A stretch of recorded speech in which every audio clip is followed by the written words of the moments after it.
이 전몽준의 귀에 너무나도 충격적인 정말 황당한 소식이 들어옵니다. 아하, 또 뭐야? 또. 1894년 6월 21일 일본군이 네. 경복궁을 점령해버립니다.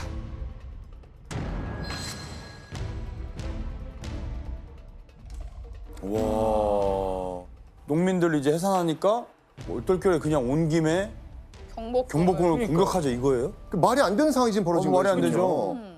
그러니까 일본의 목적은 처음부터 이 동학농민군 진압이 아니었습니다. 바로 조선의 그 영향력을 확대하려는 그 목표였거든요. 그래서 그들은요, 이걸 기회로 삼은 거예요. 이걸 이용한 거예요. 실질적으로 고종이 인질이 된 겁니다, 지금요. 자, 이제 일본은요, 조선을 삼키려는 야욕을 대놓고 드러내기 시작합니다.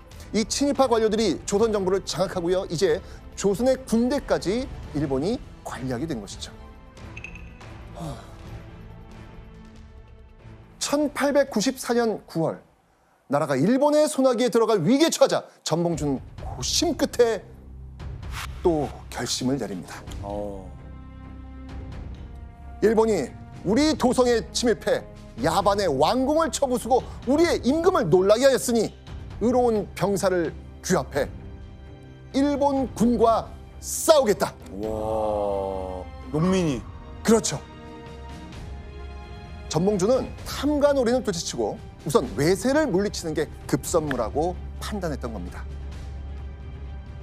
이제 전봉준의 목표는 조선 전체의 탐관오리를 몰아내자 해서 일본군을 몰아내자 쪽으로 더 기울게 된 것이죠.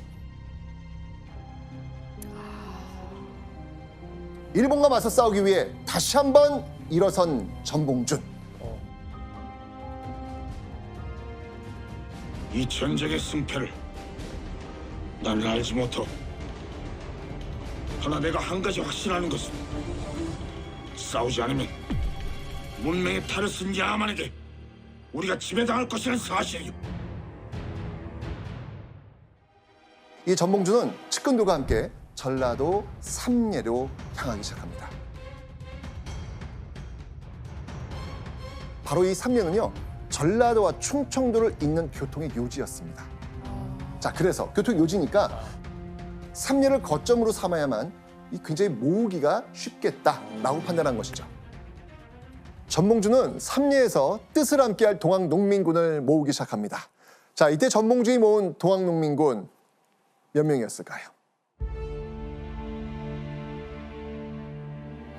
4천여 명. 와. 이것이 바로 2차 동학농민혁명의 시작입니다.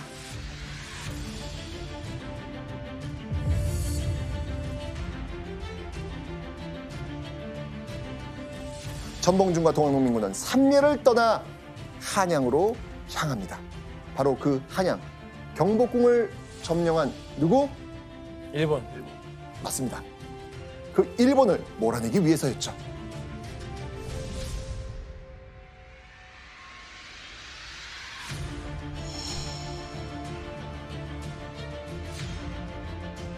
그런데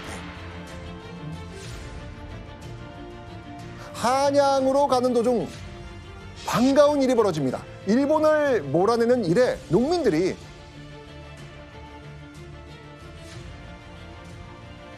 저도 가겠습니다. 저도 함께 하겠습니다. 너도 나도 동참하는 거예요. 우와. 야, 한양으로 가는 도중에 동학농민군의 숫자가 점점 늘어납니다. 얼마나 늘어났을까요? 4만 명까지. 4만 명? 와, 4만 4만 명? 명이요? 4만 명? 우와. 기록에 의하면요, 계속 늘어납니다. 계속. 농민군의 세력은 산과 들을 덮어 수를 헤아릴 수 없을 지경이었다. 어마어마한 거죠. 그런데 일본군과 싸우던 동학농민군이 하나, 둘, 셋 계속 쓰러지기 시작합니다. 쓰러지고 또 쓰러지고 그러면서 동학농민군의 시신이 쌓여가기 시작합니다. 아, 도대체 무슨 일이 벌어진 걸까요? 다름 아닌 일본군의 무기, 총 때문이었습니다. 이거 뭐 보이지 않는 막 사방에서 막 수없이 날아오는 그 일본군의 그 총알, 이 총알 때문에 동학농민군이 대응을 지금 못하고 있는 거예요. 그냥 픽 쓰러지고 있는 이런 상황이 지금 벌어지고 있는 겁니다. 이바다 교수님. 그 당시 일본의 그 화력이 얼마나 좀 대단했나요? 농민군은 구식 조총입니다. 이 조총이란 거는 탄환하고 화약을 따로따로 집어넣어가지고 불을 붙여가지고 발사를 시키는 장치예요. 오래 걸리네요. 반면에 일본군이 사용한 소총은 지금 현재 운용하고 있는 소총하고 격발 방식이 같습니다. 너무 차이 나는데요?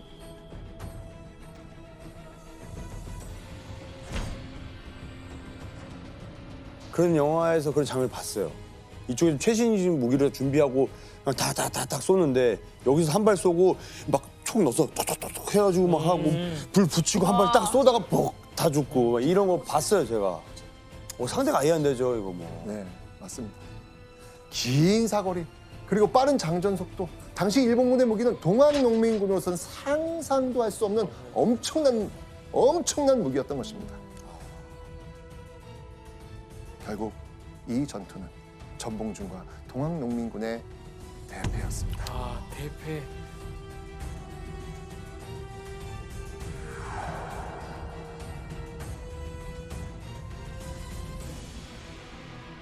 자, 그런데 1894년 10월 27일 일본의 총지휘관은 일본군에게 이런 명령을 내립니다. 동학당에 대한 조치는 엄연함을 요한다.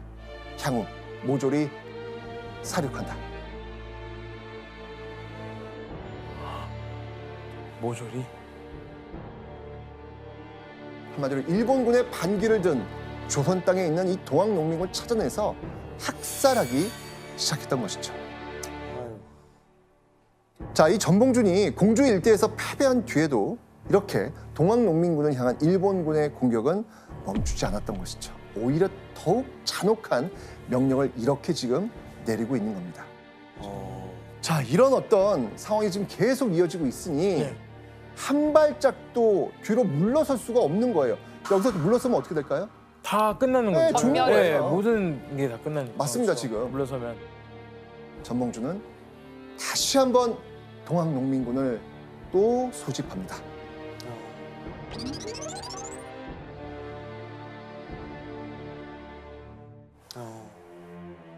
자, 그런데 다시 전봉준이 소집을 명했을 때 구름처럼 몰려듭니다. 정말요? 진짜요? 이게 어떻게 이게 가능할까? 라는 어떤 그런 생각이 들 정도로 무려 2만여 명이 또 모입니다. 되게 감동이네요. 1894년 11월 전봉준과 2만여 명의 동학 농민군들, 이들은 비장한 각오로 최후의 결전지로 향합니다. 정관! 죽여!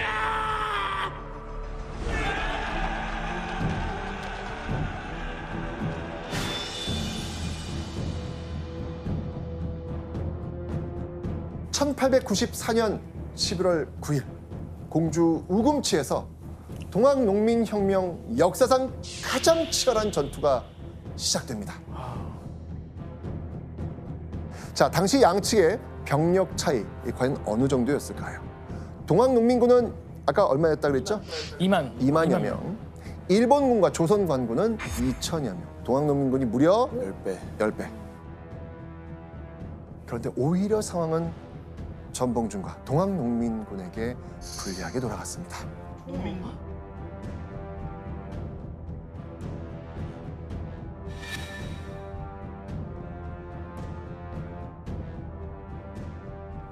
왜 불리했을까? 바로 지형 때문이었어요. 일본군이 이미 동학농민군이 쳐들어올 것을 알고 우금치 고개의 높은 지대를 장악하고 있었던 것이죠.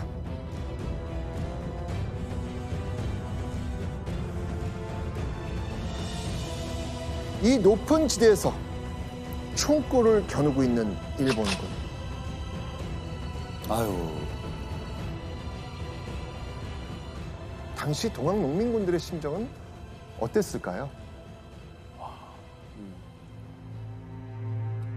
뭔가 그냥 이제는 뭐 물러날 곳이 없다는 느낌도 있었을 것 같아요. 그냥 끝까지 뭔가 가려고 하는.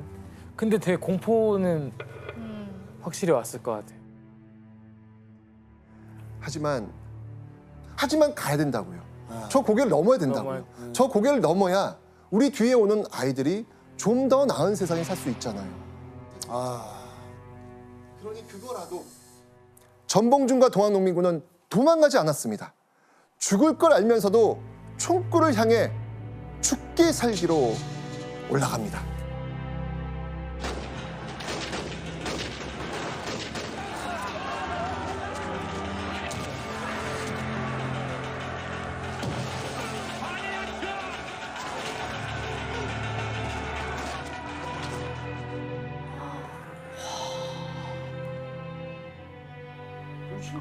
너무 처참한데요. 어떻게 이겨요, 저거? 이 전투의 결과, 당시 기록이 남아 있는데요. 한번 보시죠. 2차 접전 후 만여 명의 군사를 점검했더니 남은 군사가 불과 3,000명이었다. 그 뒤에 다시 접전 후 세어보니 500명에 불과했다.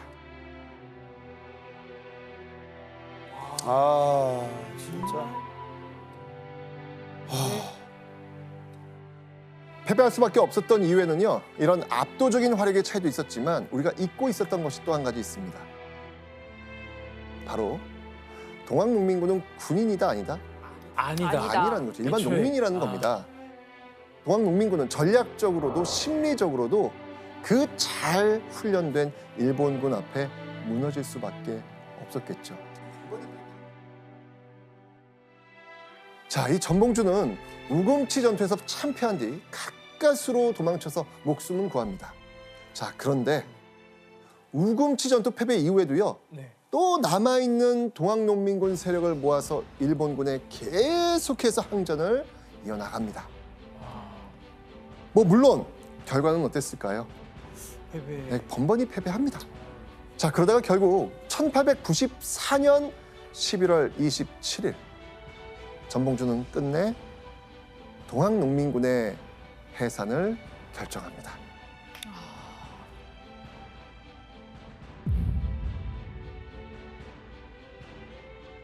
자, 그런데 이 동학농민군이 해산됐다고 해서 일본이 이 전봉준을 가만히 뒀겠습니까? 안 두죠. 왜냐면 다시 뭔가 일으킬 수 있는 사람이라고 여지가 판단을 여지가 있고. 당연하죠. 자, 전봉준은 현상금이 걸립니다. 이러면서 일본군에 쫓기는 신세가 될 수밖에 없었죠. 그렇게 여러 지역을 전전하면서 몸을 숨기고 있었던 전봉준. 자, 이때 전북 순창에서 옛 부하와 만나게 됩니다. 그리고 이 옛 부하의 제안으로 한 민가에 머무르고 있었죠. 그런데 전봉준이 은신하고 있던 집에 갑자기 관군이 들이닥칩니다. 알고 보니까 아까 그 옛 부하. 네. 이 부하가 그 얘기한 거예요. 맞아요. 야. 현상금 때문에? 현상금? 네. 현상금 걸려. 전봉준을 숨겨준 이 옛 부하가 관아의 그를 밀고 했던 것입니다. 1894년 12월 전봉준은 배신당한 채 결국 체포됩니다.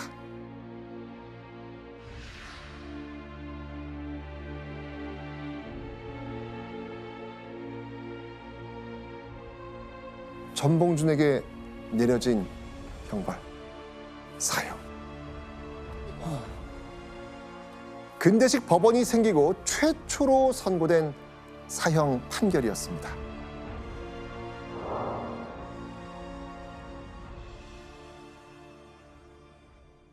그리고 이 동학의 교주 최시형마저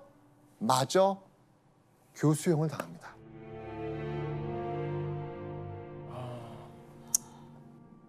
그런데 여기서 너무나도 충격적인 사실이 하나 나타납니다. 어떤?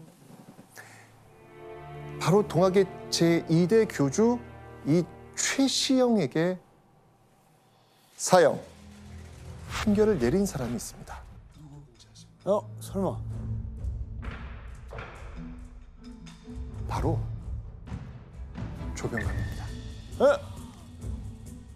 조병가? 그런가? 잊고 있었네요. 아까 유배 갔잖아요. 이 조병갑은요 2차 동학 농민혁명이 실패로 끝나면서 조병갑도 석방이 되어 있는 상태였습니다. 아.